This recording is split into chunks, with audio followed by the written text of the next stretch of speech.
Okay, let's unpack this. You hear about AI constantly, right? It's changing everything. Writing emails, self-driving cars, you name it. It really is everywhere now. But there's this question kind of lurking underneath it all.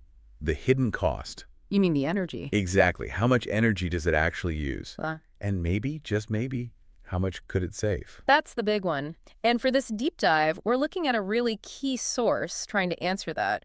It's a pretty comprehensive report from the International Energy Agency, the Okay. IEA. Right, the IEA. Mm-hmm. They advise, what, 44 countries on energy policy? So if they're digging into AI's energy use? Yeah, it tells you it's a big deal. They really went deep, looked at the whole supply chain, Yes. from the materials for the chips. All the way to those huge power-guzzling data centers. Exactly where the heavy lifting happens. Okay, so our mission today is to walk you through what the IEA thinks is most important for you to know.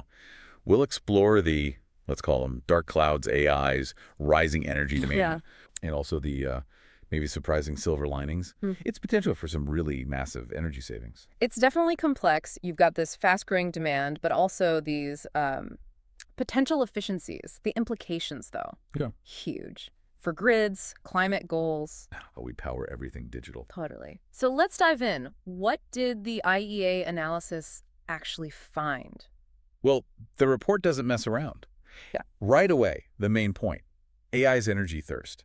It's not just growing, it's growing, like, significantly. Yeah, that jumps out. How did they even figure that out? What was their method? Well, they did a pretty thorough analysis, lots of interviews with key people, government folks, energy companies, the tech sector, trying to get a real sense of what's happening now and what's planned. And they looked at different possibilities, Yeah. right? Not just one future. I saw things like a takeoff scenario, high efficiency. Soon headwinds slowing it down. Yeah. But the numbers they really focus on, the core ones, they come from their base scenario. Okay, the base scenario. Yeah. What are the key projections there? So the main finding is pretty stark. Global data center electricity demand.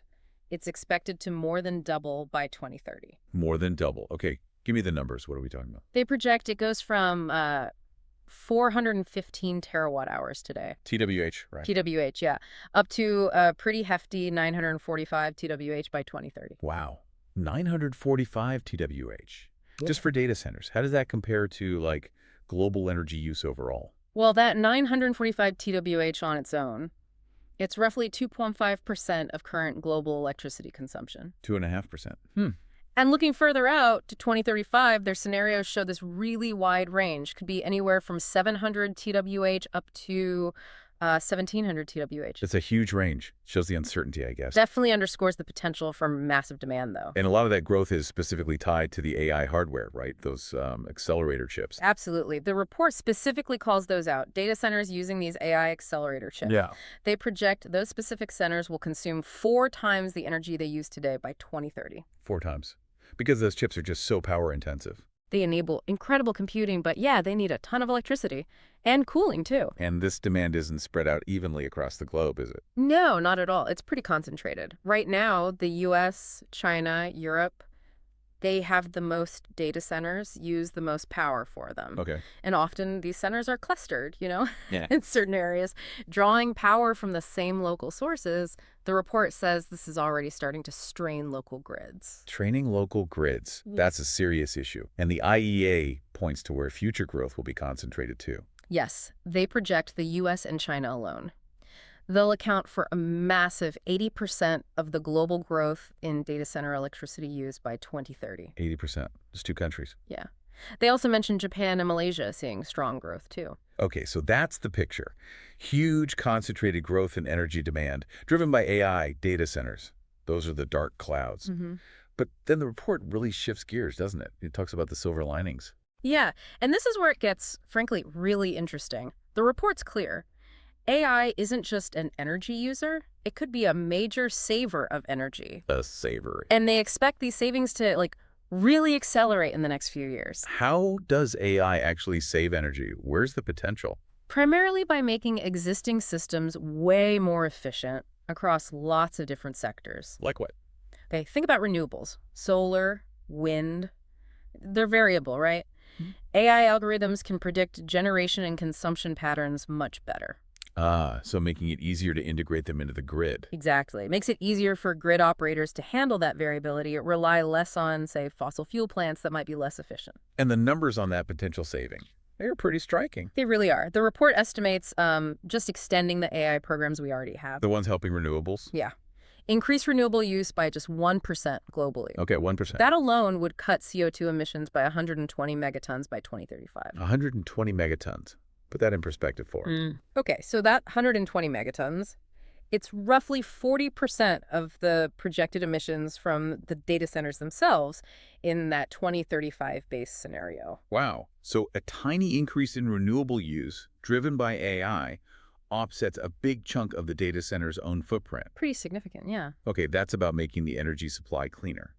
What about reducing the actual amount of energy we use in other parts of the economy? Right, and that's where the potential savings get, like, really massive. The report suggests widespread use of existing AI. Just what we already have. Stuff we already have, yeah. Using it to streamline energy use in big sectors like industry, transportation, buildings. Okay. That could cut global CO2 emissions by a staggering 1.4 gigatons by 2035. Whoa, 1.4 gigatons. How does that compare to the data center emissions? It's nearly 5 times bigger. 5 times? Yeah, so it really highlights the IEA's point. Yeah. The energy AI could save elsewhere might be way larger than the energy AI itself uses. Can you give a concrete example? How would that work? A great one is HVAC. Heating, ventilation, air conditioning in buildings. Just scaling up the AI optimization we already have for HVAC systems, that alone could save an estimated 300 TWh globally.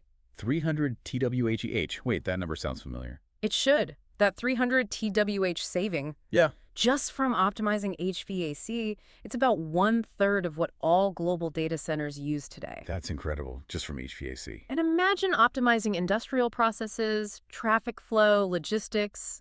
The potential adds up fast. And it's not just about AI optimizing other things. The companies actually making and running the AI, they're influencing the energy supply too, right? That's a crucial point in the report. These big AI and cloud companies, they're actively signing long-term deals, sometimes 20 years, for renewable energy. So like power purchase agreements. Exactly. Data center operators are really leading this. Most of the announced contracts are for solar. So their demand, their purchasing power, is actually helping build new renewable projects. Precisely. The IEA thinks this could drive over 450 TWh of new renewable generation by 2035.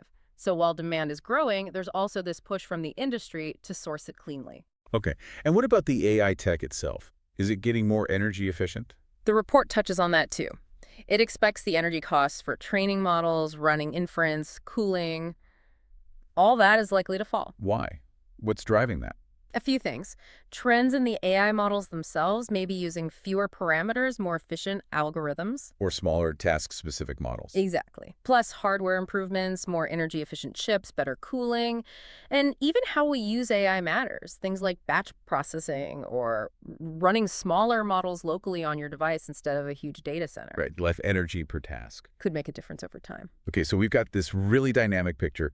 Big energy demand growth, very concentrated, but also this huge potential for AI to save energy by making other things way more efficient. A real push and pull. But the IEA report throws in a key bit of nuance here, almost a yeah, but moment. Right, the Jevons paradox. That's the idea. Explain that again. Basically, if you make something more efficient to use, like making AI cheaper and less energy hungry, you might end up using it so much more that the total consumption actually goes up.